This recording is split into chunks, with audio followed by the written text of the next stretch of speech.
bienvenue au podcast pour diffusion immédiate, le podcast d'Agenda PR. Ce soir, on parle d'un sujet hyper intéressant, devenir un bon professionnel des relations publiques, ça s'apprend. Donc, on a des beaux invités autour de la table avec nous ce soir. On commence avec Anne Dongbois, qui est chargée de cours à l'UQAM. Bonjour. On a également Patrice Leroux, qui est directeur du programme de certificat en relations publiques à l'Université de Montréal. Bonjour. Et on a Justine Saint-André, qui est étudiante en relations publiques à l'UQAM. Bonjour. Allô. Merci à vous trois d'avoir accepté notre invitation. Pour commencer, pour se mettre dans le bain, peut-être première question qui s'adresse plus à Patrice et à Anne. Selon vous, qu'est-ce qu'un bon professionnel des relations publiques? Les dames en premier. En fait, on pourrait donner une très longue réponse, mais je pense que ça se résume à quelqu'un d'informé, de curieux, de polyvalent, surtout dans le monde dans lequel on vit.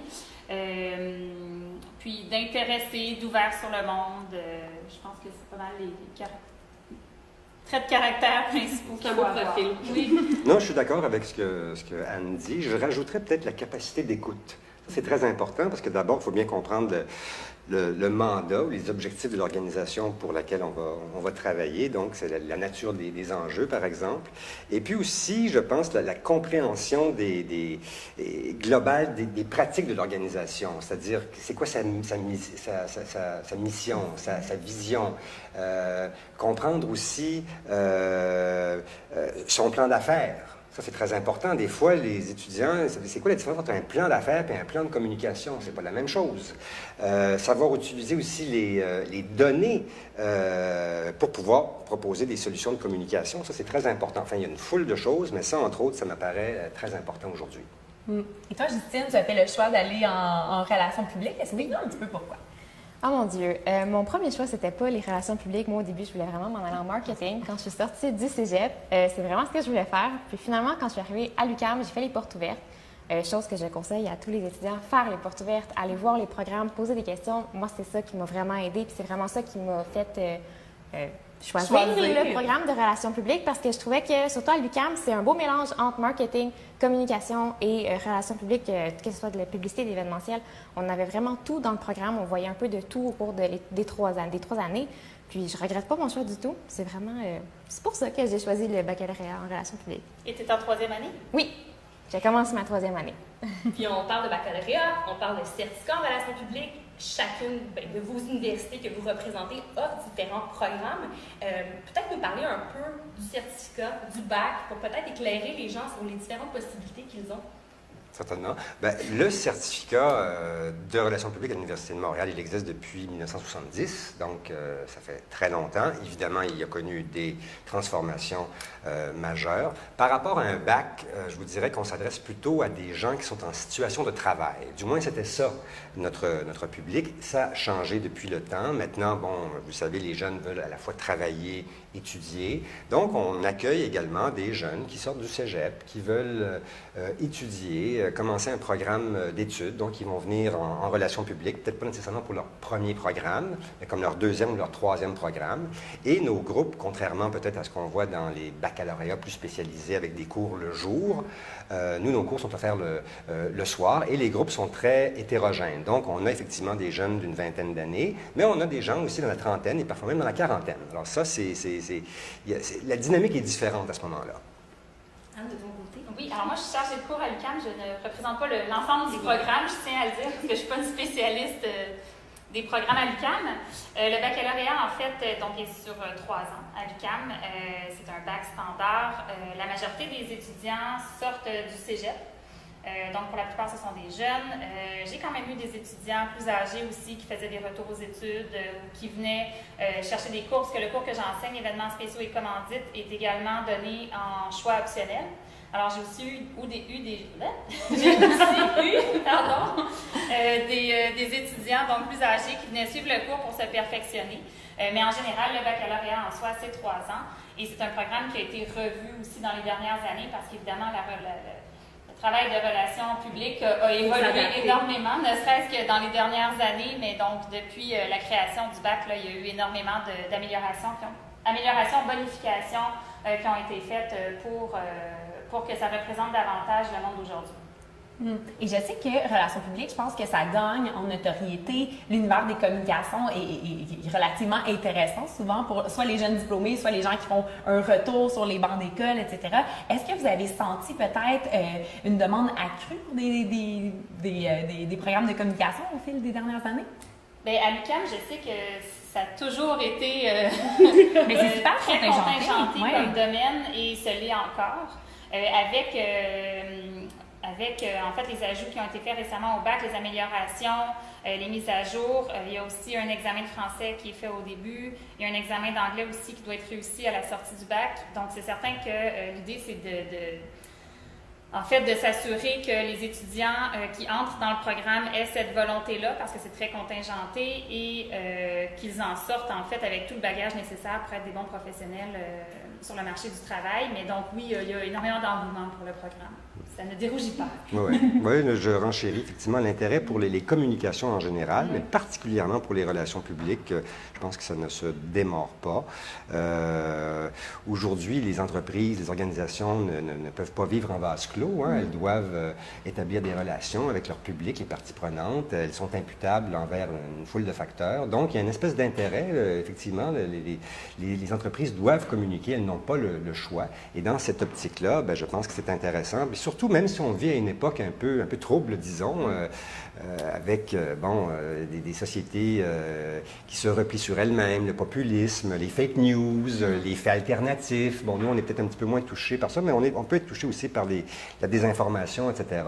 Mais les jeunes qui veulent aujourd'hui se faire entendre, apporter des changements dans la société pour les entreprises, etc., voient dans les communications puis dans les relations publiques, je pense, un domaine vraiment intéressant, effervescent. Puis c'est vrai que on vit à une époque trouble, mais en même temps, on vit dans une époque d'effervescence puis d'excitation, je pense, pour les communicateurs à cause de tous ces changements, puis la technologie, puis les bouleversements sociaux, technologiques, politiques. Alors, c'est vraiment intéressant pour bien des jeunes d'aujourd'hui. Je te ferai réagir là-dessus, toi qui es présentement en relations publiques. Est-ce que ça te parle un peu ce qu'ils viennent de dire? Ben oui, c'est sûr. C'est dans notre quotidien, puis même quand je suis pas à l'école, là, moi, je le vois tout le temps. Là, on est tout le temps sur les réseaux sociaux. C'est tellement important en plus aujourd'hui, mais c'est ça, tu fais des informations, je pense qu'il faut vraiment faire la différence entre les deux. Là. C'est partout autour de nous. Puis non, les relations publiques, c'est vraiment...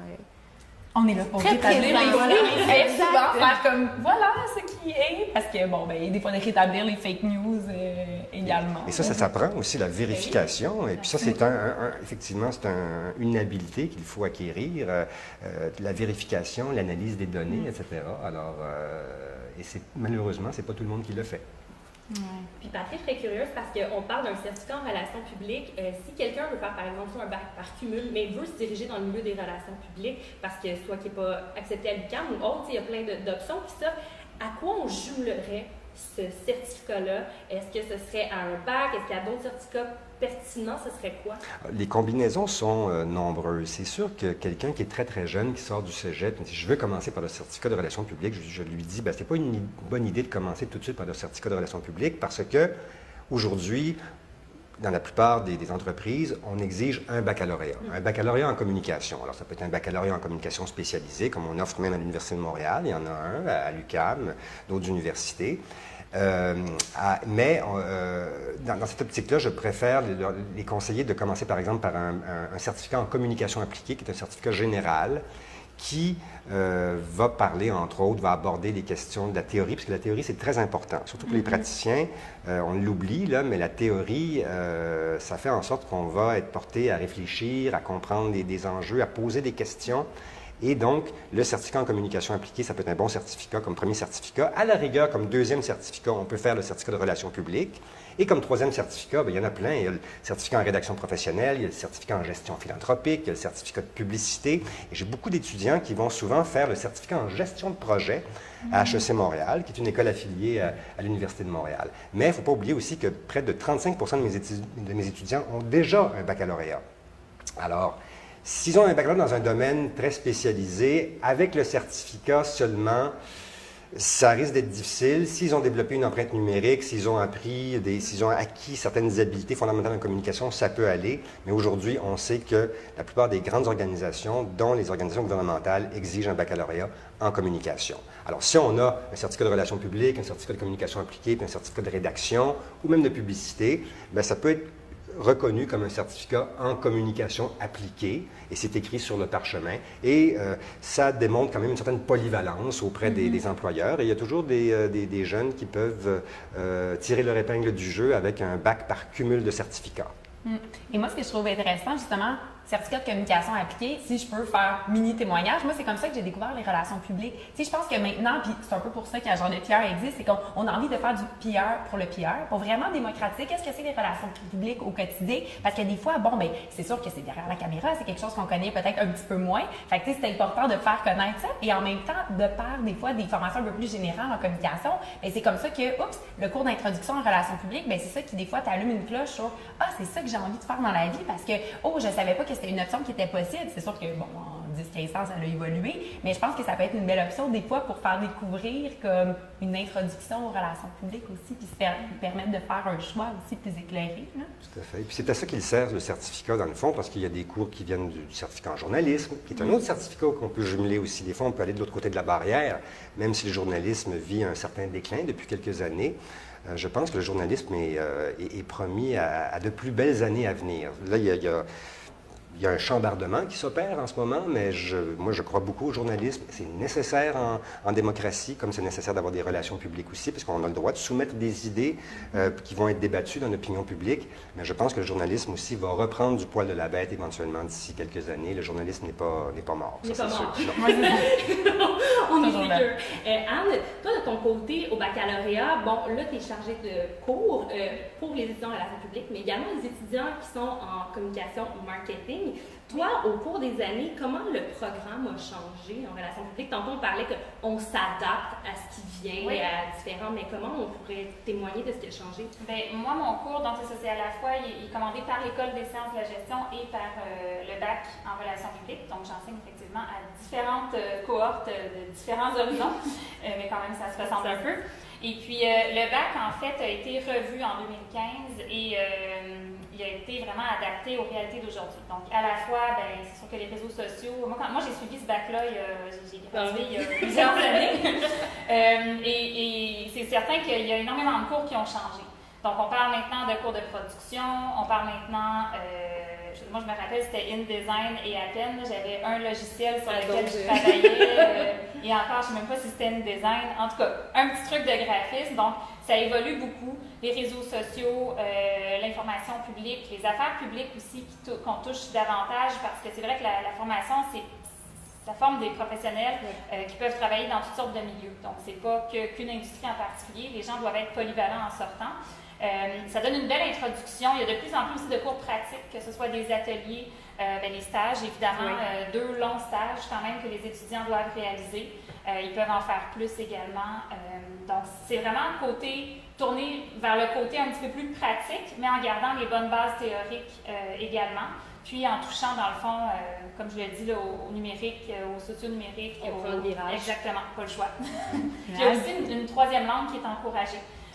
Donc, en plus de l'anglais et du français, les étudiants sont invités à choisir des cours, en fait, d'une 3e langue, l'espagnol, l'allemand, le japonais, pourquoi pas. Parce que ça ouvre aussi sur le monde, puis bon, ce qui s'en vient aussi. Ben oui, puis en fait, dans notre vie quotidienne, parce que vous savez que je suis relationniste avant d'être même chargée de cours, mais là, ça fait 8 ans que j'enseigne une fois par session. Et puis, on est appelé à travailler avec les États-Unis, avec l'Europe, avec l'Asie. Donc, ça fait partie, en fait, aussi du travail au quotidien d'un professionnel des relations publiques que de pouvoir échanger avec d'autres cultures, avec des gens d'ailleurs également. C'est un beau bonus pour devenir un bon professionnel aussi. Là, ça l'amène un petit plus. Oui, j'aime vraiment beaucoup souvent, tu sais, je parle un peu dans le programme de relations publiques, on va aller chercher des chargés de cours qui, comme par exemple, toi, tu vas donner un cours par session. Oui. Ou est-ce que, c'est le fun parce que tu peux amener, j'imagine, des exemples concrets de sur le terrain, ce que tu fais en tant que relationniste de presse aussi. Ben, non seulement ça, puis en fait, c'est très apprécié parce qu'il y a une évaluation des étudiants qui se fait à la fin du cours.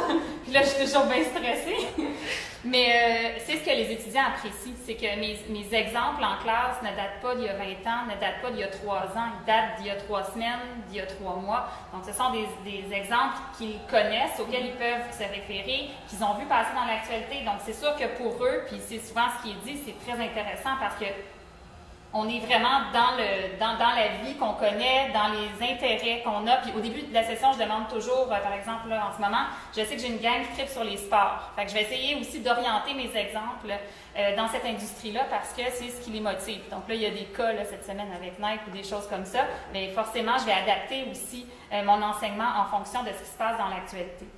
Donc, mais oui, effectivement, c'est le fun d'avoir l'aspect terrain et théorique à la fois. Puis j'imagine aussi dans le certificat de relations publiques, il y a un mix de professeurs et de chargés de cours également? Non, nous, on a vraiment que des chargés de cours, OK. que des praticiens des relations publiques, mais c'est des gens quand même qui ont fait des études, la plupart ont des maîtrises. Nous, on met l'accent... on a beau dire qu'on met l'accent sur des compétences et des habiletés un peu techniques, c'est vrai, mais ça ne se fait pas au détriment quand même de la connaissance théorique. Parce que comme je disais tout à l'heure, je pense que la théorie, c'est très important. Si on parle de relations avec les médias, une théorie comme l'Agenda Setting Function, c'est important de connaître ça. La théorie de l'excellence, les grands modèles de relations publiques, c'est quoi la communication bidirectionnelle quand on dit qu'elle est symétrique ou asymétrique? Qu'est-ce que ça veut dire, tout ça?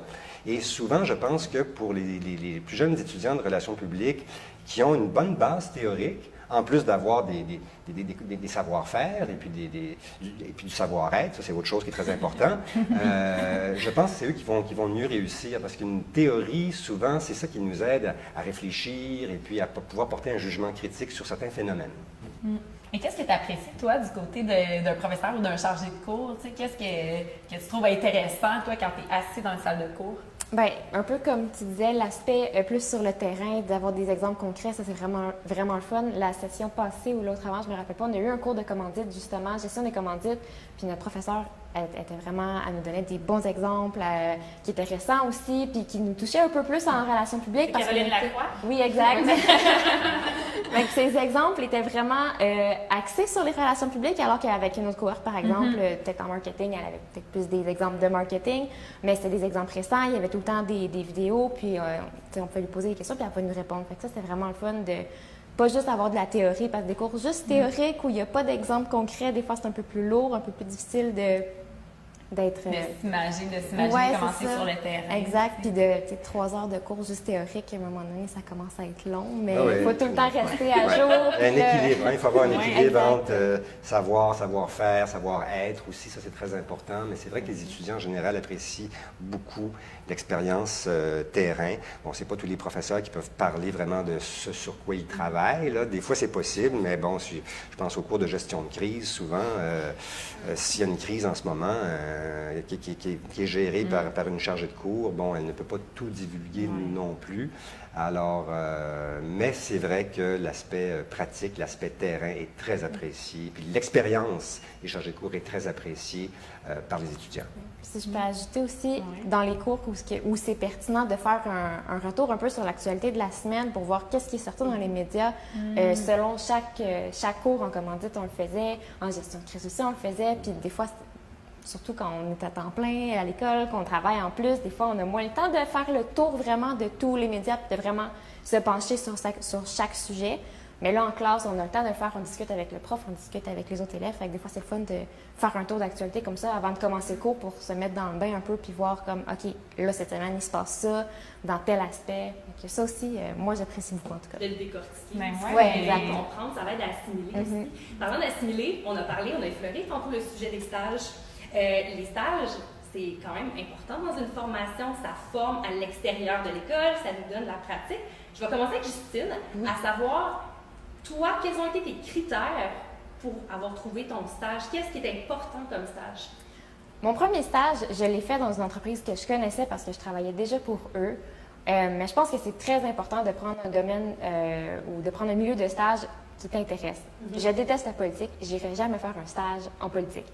Mais j'aime beaucoup tout ce qui est la mode, un peu la création. J'aime beaucoup l'événementiel aussi. C'est vraiment des trucs qui me touchent. Fait que de faire un stage moi, c'était une petite PME montréalaise, mon premier stage, qui était en mode. Puis j'ai vraiment adoré parce que c'était le fun de voir un peu, non seulement ça va être quoi les théories de ce que je vais apprendre dans mon stage, mais aussi de voir les dessous d'une entreprise parce que c'est pas juste ce que tu apprends à l'école que tu vas mettre en pratique dans ton stage, c'est vraiment aussi le travail d'équipe, qu'est-ce que tu fais sur le terrain. Il y a toujours des trucs de dernière minute qui ne fonctionnent pas, puis c'est vraiment de la pratique. Puis ça, il n'y a aucune théorie à l'école qui va vraiment remplacer la pratique. Puis je pense pour ça que les stages, c'est vraiment génial. Des attitudes sociales. Oui. Patrice, moi, j'aimerais savoir qu'est-ce que vous conseillez aux étudiants qui cherchent des stages. Et Anne, parce que tu reçois des stagiaires aussi, qu'est-ce que tu vois chez les stagiaires quand ils sortent de là? Est-ce qu'il y a des choses à corriger et tout? Donc, si on commence avec Patrice. Nous, effectivement, on a la possibilité d'avoir un stage crédité. Ce n'est pas obligatoire à cause de la nature même du programme, mais souvent les gens qui sont en situation de travail ne peuvent pas malheureusement aller faire un stage, mais le stage existe et moi, on a toujours à peu près une quinzaine de stages par année. Souvent, c'est nos étudiants un petit peu plus jeunes qui vont faire les stages et je leur conseille fortement de faire un stage. Je leur conseille surtout, comme Justine le disait, de se poser la question dans quel domaine idéalement j'aimerais travailler. Donc, je leur demande de préparer une lettre d'intérêt, d'envoyer un petit document qui existe sur la nature du stage et d'identifier des organisations où on aimerait travailler. Alors, est-ce que c'est dans le secteur gouvernemental? Non pour Justine. Mais est-ce que c'est dans le secteur, par exemple, des arts? Pourquoi pas? On a envoyé, je ne sais pas moi, une lettre de motivation au groupe Spectra ou dans un musée, etc., chez Evenco. Est-ce que c'est dans le monde de la grande entreprise, etc.? Et souvent, ils disent, ah oui, d'accord, c'est ce que je vais faire. Envoyez 4-5 lettres, puis vous verrez peut-être qu'il y a quelqu'un qui va vous donner une occasion ou une chance. Et c'est ça qui arrive en général. Et le stage, bon, est d'une durée minimale de 135 heures. Il n'y a pas un stage qui est pareil. Mais souvent, là, je viens d'en corriger un stage d'une étudiante qui l'a fait dans un cabinet de relations publiques. Et c'est aussi faire un stage dans un cabinet de relations publiques, ça peut être extraordinaire parce que les mandats sont plus variés. Elle disait que ce qu'elle n'avait peut-être pas vu vraiment nécessairement dans ses cours, c'était l'accompagnement du client. Donc, comment on accompagne vraiment le client, puis comment on lui explique vraiment les processus. Puis, tiens, ça c'est intéressant, peut-être qu'on devrait justement souligner ça davantage dans un de nos cours. Lequel, je ne sais pas, peut-être tous les cours, mais je sais que ceux et celles qui font des stages ne le regrettent jamais, et des fois, ils finissent même par être embauchés par l'organisation qui leur a offert un stage. De ton côté, tu reçois des fois des stagiaires. Bien, je reçois, puis j'ai moi-même vécu l'expérience quand j'ai fait mon bac. Et en fait, ce qui est intéressant, je pense, à l'UQAM, il y a deux bacs. Il y a deux stages qui sont obligatoires dans le bac. Moi, je conseille fortement d'essayer deux choses. Donc oui, un domaine qui t'intéresse à la base, effectivement, mais d'essayer, par exemple, justement, une PME versus une agence.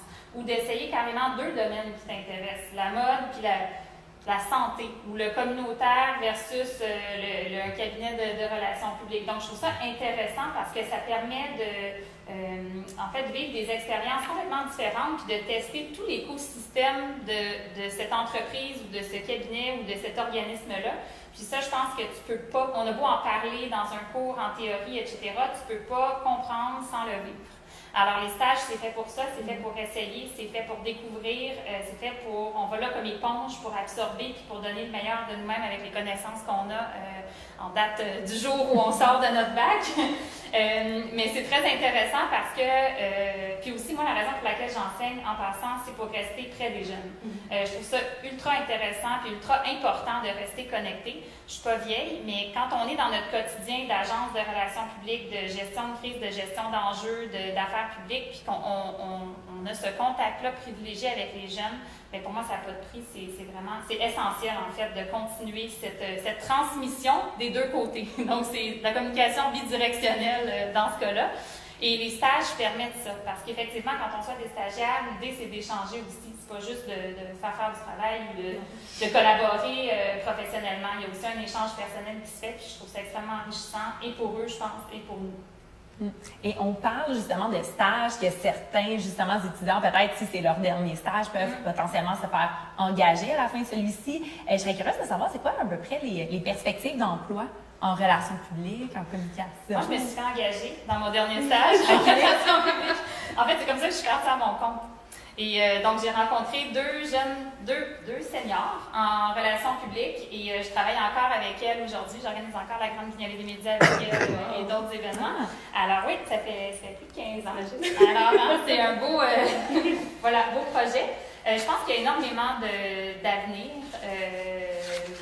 Il y a vraiment de grandes possibilités parce que relations publiques, c'est un terme large aussi. Les relations publiques, ça peut être des relations avec les médias, ça peut être aussi des relations avec des investisseurs, ça peut être des relations avec n'importe quelle partie prenante, en fait, de l'organisme ou de l'entreprise pour laquelle vous travaillez. Donc, c'est sûr que ça ouvre à une possibilité, à un monde de possibilités. Ça peut être fait localement, nationalement, internationalement, donc dans toutes les industries. Alors, je pense qu'il y a beaucoup de besoins.